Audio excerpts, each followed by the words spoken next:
It's on this American platform called Udemy, which is the most unpromising name I know. Udemy. It's a big, huge American platform where loads of people put stuff up, that people want to learn. So this is a free course. It's, as I say, it's designed to put children on their first steps to reading and writing. It's now got nearly 6,000 enrollments. It's got nearly 600 ratings and reviews. So, and somebody actually, I was telling him about it just before lunch, she says she's had a look at it and she thinks it's wonderful. So, there you go. So, hello. Hello, how are you? I'm very well, thank you. I'll be better if you come in and join us.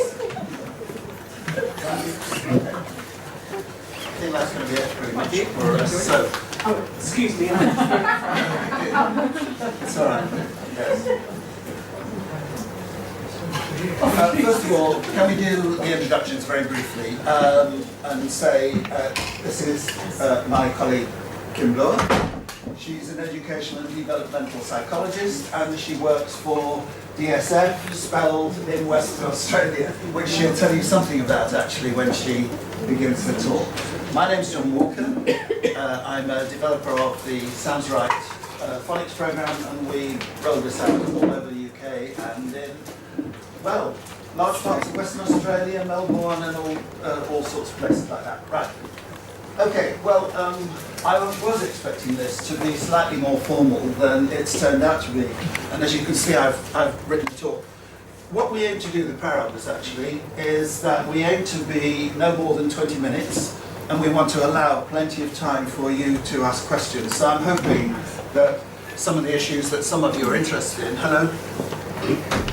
Some of the issues that you're interested in will come out in the question and answer. Although I have to say, actually, a lot of the stuff that we're going to be delivering this afternoon, it dovetails rather nicely with, some of the stuff I've been hearing so far anyway. So let me begin then by saying that I'm sure you don't need very much convincing of this, but whole language proponents believe that children learn to read by simply being exposed to books, which is supposed to enable them to recognize words as whole units that can simply be memorized. I don't believe that at all. Actually, none of the research shows that this is the case. That's not how reading works. It's much more effective and efficient to teach children how to decode and how to encode. Let me give you an example. Just 1 second. I want you to read this, please, and this is a word that I'm sure you've never seen before, or almost certainly you've never seen before. Have a look at it and decide how you manage to read it. Okay.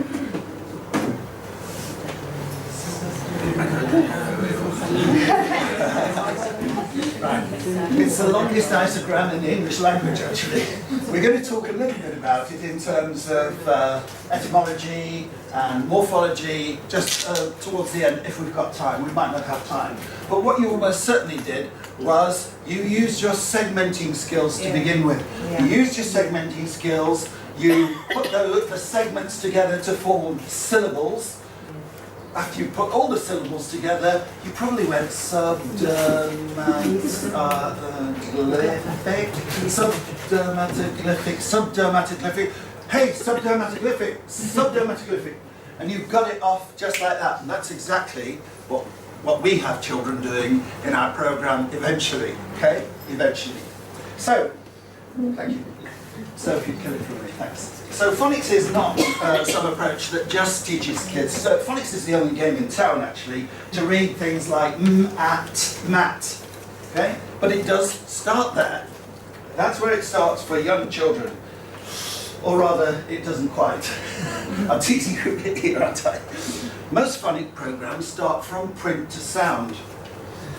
And they teach letters in isolation, that some letters hold hands, that letters do this, there are hard sounds and soft sounds and all sorts of things. We don't teach any of that sort of thing in linguistic phonics programs because linguistic phonics programs go from sound to print.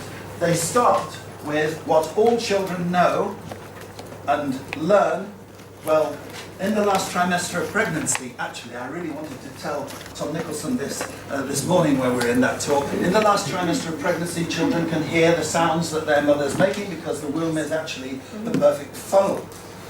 So we start with what all children learn quite naturally. It's part of your biological heritage, if you like. It teaches them that the sounds in the language can be represented by these funny squiggles on the page. That's where we start from.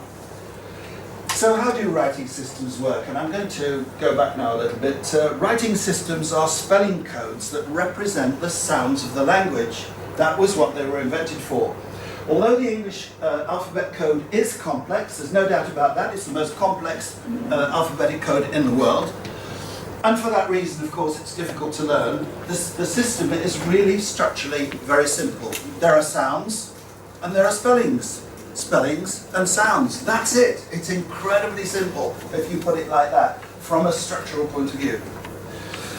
According to Peter Daniels, who is one of the world's experts on writing systems throughout the world, he says this: it is necessary for a writing system to represent the sounds of the language. And for that, he says, we need a graphic symbol inventory. In other words, we need a set of squiggles that represent the sounds in the language. After hieroglyphics, which is what people experimented with to begin with, and other pictographic and logographic attempts to convey complex information, right? The decisive step after that was the development of writing, which took place about 5,000 years ago. In fact, we know exactly when it happened. It turned out that it happened between 3,200 BC and 3,000 BC. There was a sudden shift in what people were doing, which meant that people had solved the problem. They worked it out. This is what they were going to do in future. And what they worked out was, if you phoneticize graphic representation, if you invented a little squiggle for every sound in your language, which is exactly what the Sumerians did, then you could represent anything that anybody wanted to say, even if you were 5,000 miles away, or even 5,000 years later, as we are doing now.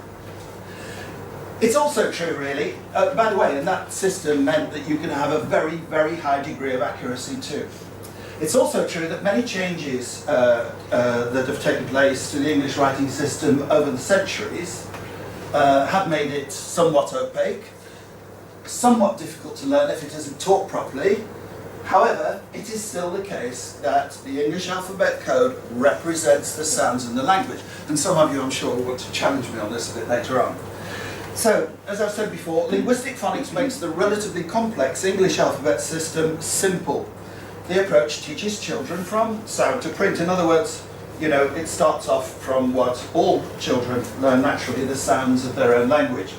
And this is what cognitive psychologists and what people have been touching on this morning call primary learning. A sound to print approach sits very comfortably with, I don't know whether you're aware of this, whether you know this chap, but John Sweller, who's an emeritus professor in one of the Australian universities, he describes in human cognitive architecture and how we learn. So it's sits very comfortably with his theory of human cognitive architecture. So from the first moments in our lives, we begin to imitate what others do. Everybody knows that. When it comes to the kinds of learning for which we're biologically primed, naturalistic human behavior, such as recognizing faces, assimilating our own specific cultural practices, spotting predators and prey, or indeed learning our own language or languages, depending on how many languages people speak within a community. We learn pretty well without explicit instruction. In fact, people would say, you know, would laugh at the idea of us sending children to school to learn their own language. Of course, it's all done usually and pretty much in the first year of life anyway, in terms of the sounds. However, what this talk is concerned with really is what Sweller and others refer to as secondary learning. And secondary learning is a completely different kettle of fish. So secondary learning involves anything that's been invented, such as writing, while we learn to speak and listen without having to receive any specialized instruction. Learning to read and write belongs to the category of secondary learning, and it must therefore be taught, and taught very carefully, from simple to complex. So all efficient procedures, I'm coming back to Sweller now, all efficient procedures for the transmission of knowledge are dependent on what Sweller calls the borrowing principle. That's what he calls it. Or learning from those that already have the knowledge. The alternative is leaving the learner to work things out for themselves, or as Sweller calls it, he calls it random generation, followed by effectiveness testing, which is actually another way of saying trial and error. Okay? Working things out by trial and error, which is what so many children are left to do if they're not taught and given direct instruction in this. So trial and error is very time consuming and it can be extremely inefficient. Whereas the research evidence indicates that at least in the early stages of learning in a new domain, direct instruction is very much more effective than discovery learning. Now, according to Sweller as well, instruction will only be effective to the extent that it takes into account the characteristics of human cognition. And people have been talking about this morning. Ideal learning environments don't always imitate what we take for granted as naturalistic human behaviour.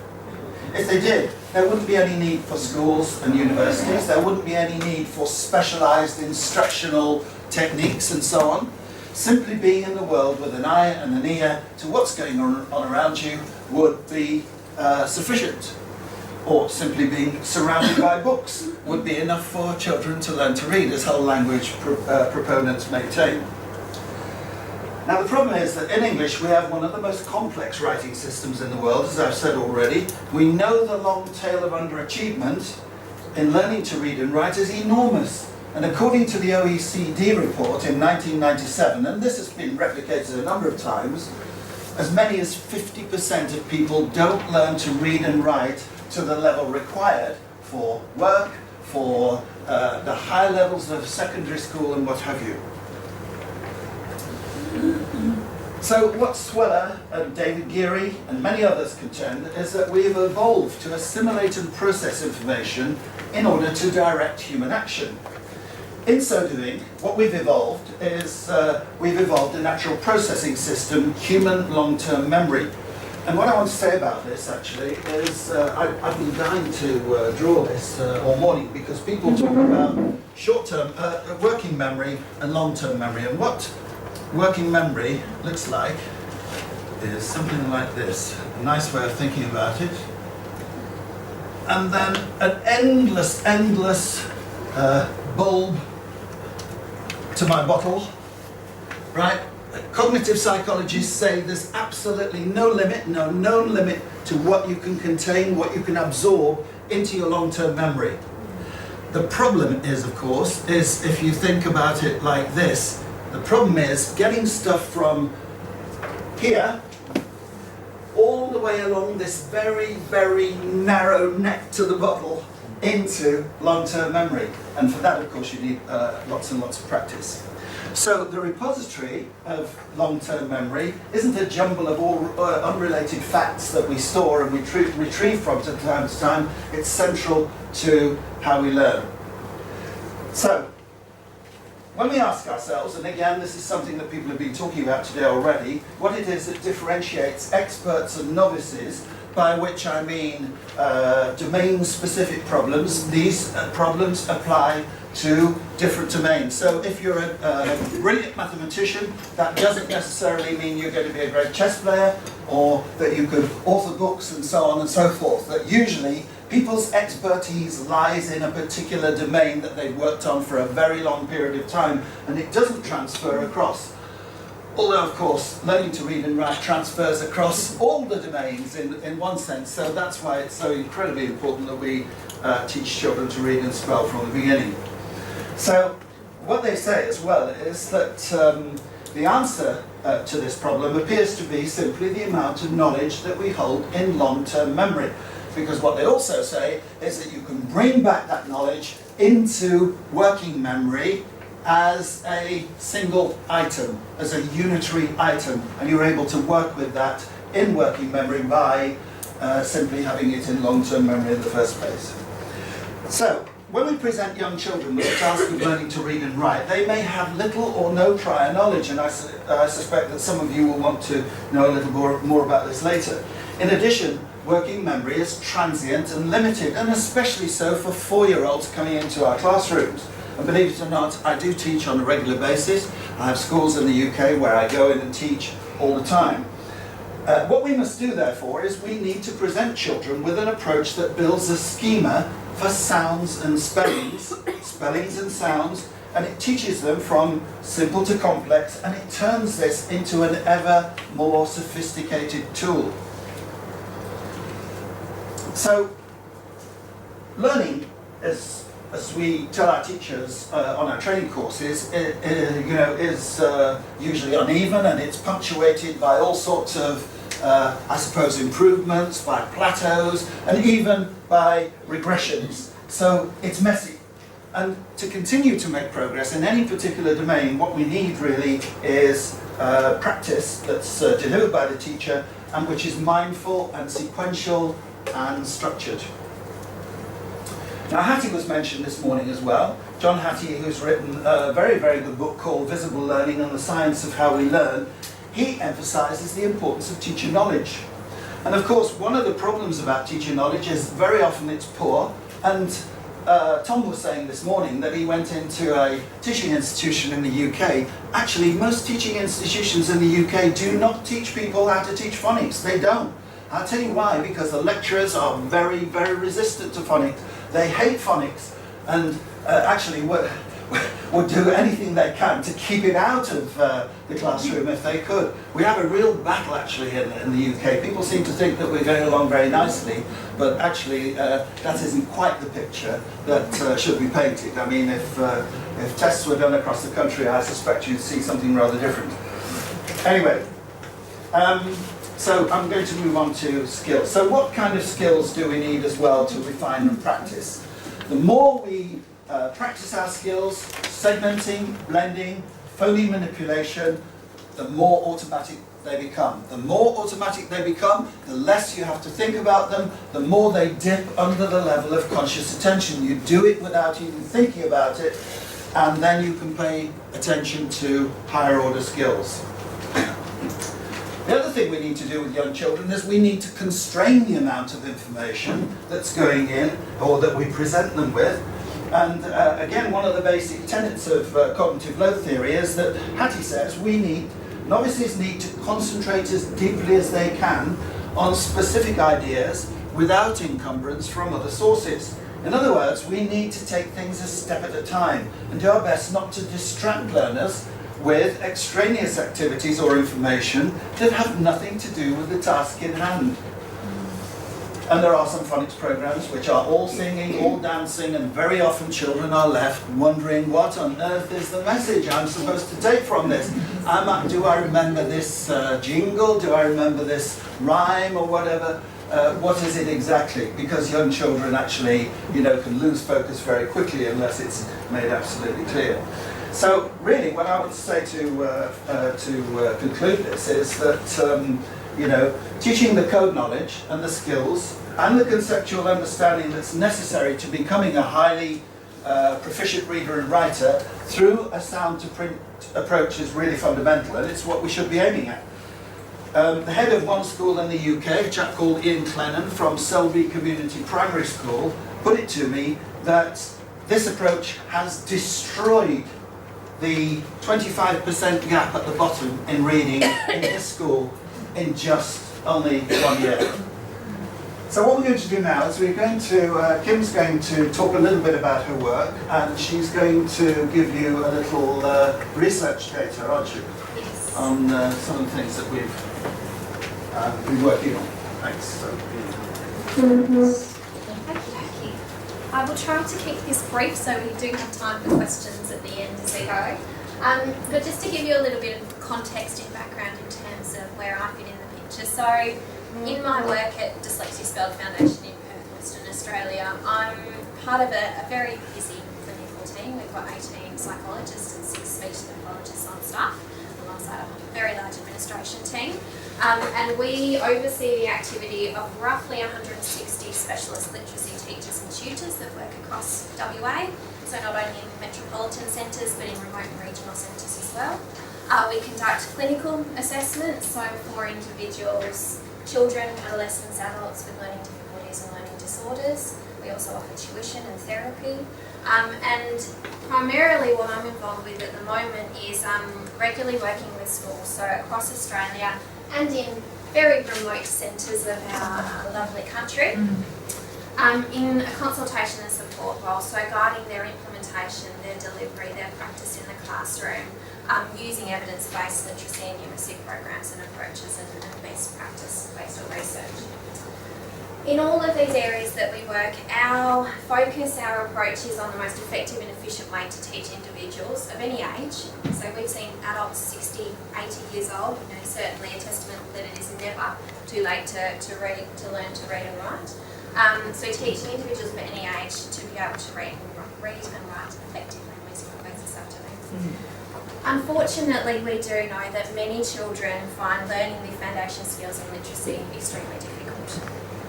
And if we don't address this early, many go on to struggle in all areas of the curriculum, and we see them struggle for years to come.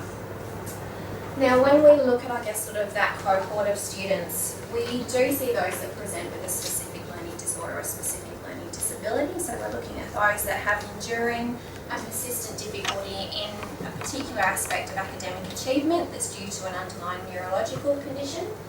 However, most of our kids fit into this cohort of those that have generalised learning difficulties.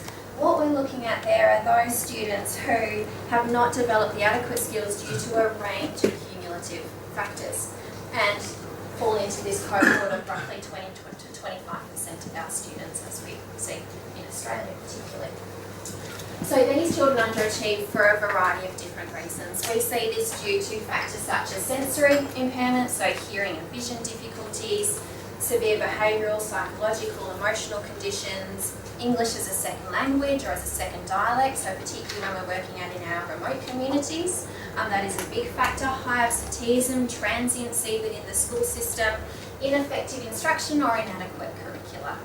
We're seeing lots of kids that fall into this bucket of instructional casualties. They haven't been taught using best practice and research-based evidence.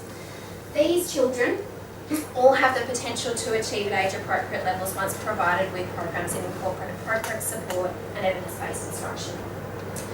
Now, this is a little bit of data taken from our clinic that may be of interest to some of you. When we look at individuals with learning difficulties and specific learning disorders, we do see for some of them present with processing weaknesses. If we take those students who present with persistent and enduring disorders, so for example, it might be dyslexia or a specific learning disorder with impairment in reading, we see impairments across a number of cognitive processing areas. So working memory, phonological awareness, so basic skills like segmenting, blending, manipulation, rapid naming, so that fluent retrieval of information from long-term memory, being able to get it out quickly and effortlessly, and our phonological memory, so being able to just hold that sound information in our short-term memory and pull it out early. What we see is, a lot of the research is telling us that our kids with dyslexia present with phonological impairments, or when we look at it, the picture is much bigger than that. We see that these students present with difficulties across all of these realms, and we see the percentages, particularly for our kids with working memory, rapid automatized naming, phonological memory, increase in percentages as they move through school. When we look at kids at these levels of education, they're not only managing the challenges of underdeveloped reading and writing skills and those secondary weaknesses in their vocabulary and their general knowledge, they are also within the context of the classroom grappling with increased reading and writing expectations. So we're looking at a wider range of subject areas, different teaching and learning environments, extensive and more sophisticated reading and writing. And so for all of our kids, regardless of whether it's those that have a learning disorder or a learning difficulty, the cognitive load attached to each of those tasks is greatly increased. And it becomes more effortful for them to engage with that material and, and also then that literacy development is certainly weakened. For these children, as for all, I don't want to just say it's our kids with dyslexia, it is all of our kids within the school system, and it is those kids that struggle that we should be, gearing our teaching towards, because we are going to benefit everyone sitting in the classroom.